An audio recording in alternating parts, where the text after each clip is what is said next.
Morning students. हमारा chapter 10 चल रहा है लाइट। अभी तक हमने रिफ्लेक्शन वाला पार्ट कवर कर लिया है। अब हम कवर कर रहे हैं रिफ्रैक्शन, जो हमारे चैप्टर का सेकंड पॉइंट है।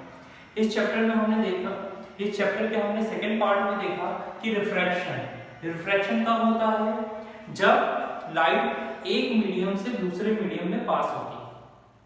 यहाँ पर बात किसकी होती है? मीडियम की। मींस यहाँ पर रिफ्रैक्शन में क्या चेंज होगा? मीडियम चेंज होगा। हमारे पास दो तरीके के मीडियम होंगे, पहला होगा रेयर मीडियम, दूसरा होगा डेंस मीडियम। जब भी लाइट, हमने लास्ट क्लास में देखा था, जब भी लाइट रेयर मीडियम से डेंस मीडियम की ओर जाती है तो जो लाइट है हमारे नॉर्मल की ओर बेंड हो जाती है, हमारे अभिलंब की ओर झुक जाती है। लेकिन जब लाइट डेंस मीडियम से रेयर मीडियम की ओर जाती है तो वो जो लाइट है नॉर्मल से दूर हट जाती है, means bend away from normal, अभिलंब से दूर हट जाती है। तो यहाँ पर ये दो चीजें ही पूरी रिफ्लेक्शन में काम करती हैं।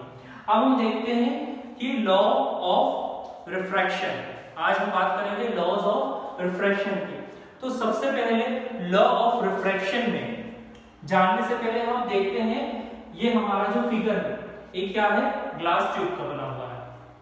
मींस ये जो ग्लास स्लैब है ये किसी एक डेंस मीडियम को इंडिकेट करता है और हमारी जो लाइट है वो रेयर मीडियम में है, मींस कहाँ है? एयर में। तो एयर को यदि हम ग्लास स्लैब से कंपेयर करते हैं तो जो हमारी एयर है वो क्या होगी? रेयर मीडियम होगी, और जो हमारी ग्लास स्लैब है वो क्या होगी?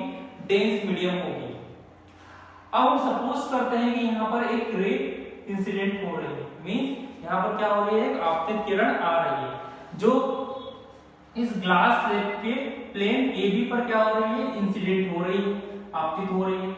यहाँ पर क्या होगा? जब भी ये लाइट इस ग्लास स्लैब के एक प्लेन मींस AB की ओर क्या हो रही है? इंसिडेंट हो रही है, तो ये कुछ ना कुछ एंगल बना के आती है। ठीक है, कभी भी रे आती है तो वो हमने देखा है स्ट्रेट लाइन में पास नहीं होती, मींस वो कोई ना कोई एंगल बना के आएगी। तो यहाँ पर ये जो रे है ये जो एंगल बनाती है उसे हम I1 नाम देते हैं। ठीक है, और जो यहाँ पर पहला वाला हमारा नॉर्मल बना है उसे हम N से रिप्रेजेंट करते हैं। अब जब लाइट हमारे रेयर मीडियम से डेंस मीडियम की ओर आ रही है तो ये हमारे जो नॉर्मल है उसकी ओर बेंड हो रही है, मींस झुक रही है। फिर यहाँ पर हम देखते हैं कि अब जो ये लाइट है ये ग्लास स्लैब से कहां पर ट्रांसफर होगी? एयर में होगी, मींस वापस हमारी लाइट कहां जा रही है? ग्लास स्लैब से एयर में, मींस डेंस मीडियम से हमारी लाइट जा रही है रेयर मीडियम में। तो यहाँ पर जो हमारे पहले वाले नॉर्मल के लिए जो रिफ्लेक्टेड रे थी वो हमारे दूसरे वाले नॉर्मल के लिए क्या होगी? Incident ray. यहाँ पर हमारे पहले नॉर्मल की रिफ्लेक्टेड रे दूसरे नॉर्मल के लिए इंसिडेंट रे का काम करेगी। तो ये यहाँ पर जो R1 है वो क्या हो जाएगी? यहाँ पर I2 हो जाएगी, क्योंकि हमारा R1 ही हमारे दूसरे नॉर्मल M के लिए क्या है? Incident ray. अब जब ये रे यहाँ पर फॉल होती है तो अभी हमने क्या देखा कि जब भी लाइट डेंस मीडियम से रेयर मीडियम की ओर जाएगी तो नॉर्मल से दूर उठ जाएगी, means bend away from normal. तो यहाँ पर क्या हो रहा है कि जो हमारी रे वो नॉर्मल से दूर हट रही है। ठीक है, मींस जो ये एंगल ये थोड़ा ज्यादा होगा। तो यहाँ पर देखिए आपकी एक रे हमारी एक एंड से चली थी और दूसरे एंड पे आकर वो वापस एयर में आ गई। लेकिन यहाँ पर जो लाइट का एक्चुअल पाथ होना चाहिए था वो कैसा होना चाहिए था? पैरेलल होना चाहिए था, ग्लास स्लैब के पैरेलल होना चाहिए।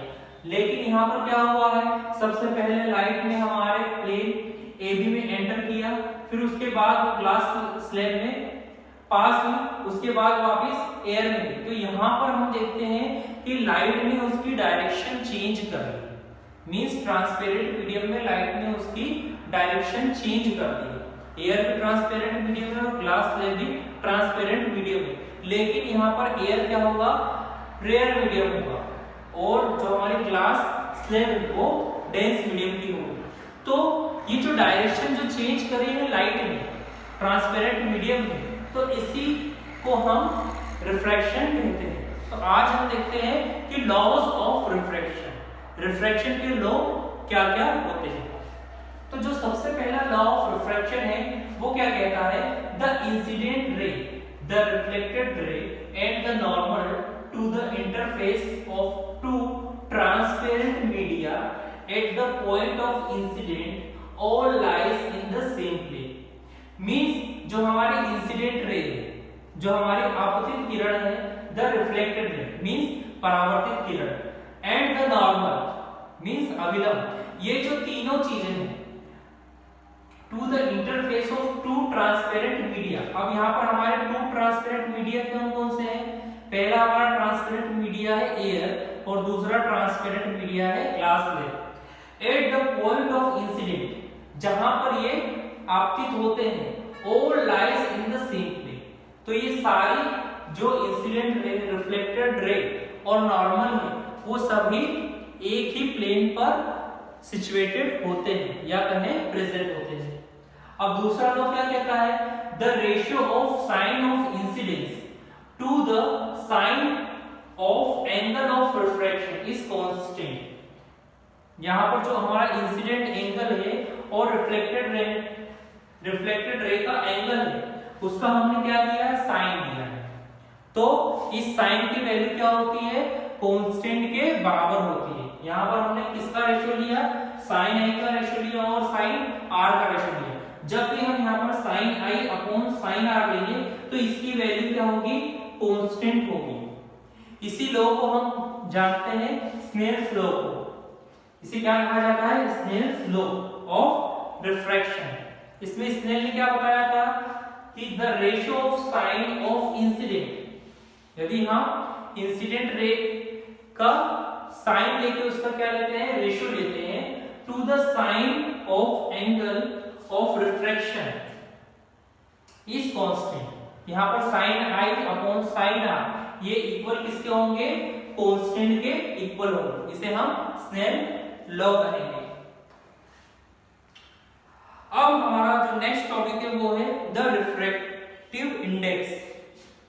रिफ्रैक्टिव इंडेक्स क्या कहता है, you have already studied that a ray of light that travels obliquely from one transparent medium into another will change its direction in the second medium।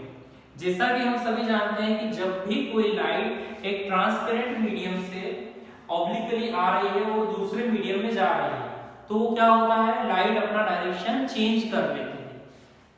ये किसमें होता है, रिफ्रैक्शन में होता है। The extent of change in direction that take place in a given pair of media may be expressed in the terms of refractive index। अब हम देखते हैं कि जो हमारे यहाँ पर टू ट्रांसपेरेंट मीडिया है लेकिन एक मीडिया क्या है, रेयर है और दूसरा डेंस है, तो जो इनका रिफ्रैक्टिव इंडेक्स है वो दोनों का चेंज होगा।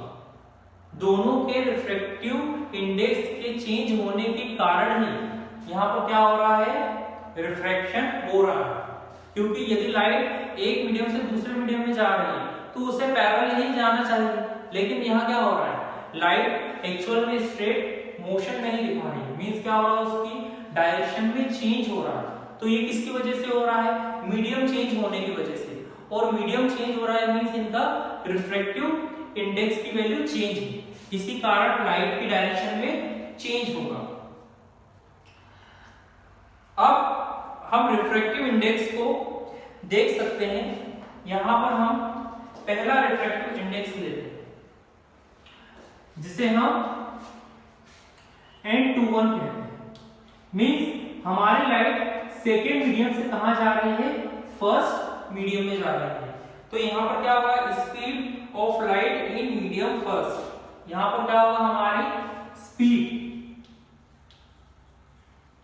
First medium to the speed second medium. Means first medium से स्पीड जो लाइट की है वो सेकेंड मीडियम जो लाइट का है उसके रेशियो में होगी। इसी को हम क्या नाम देंगे, रिफ्रैक्टिव इंडेक्स।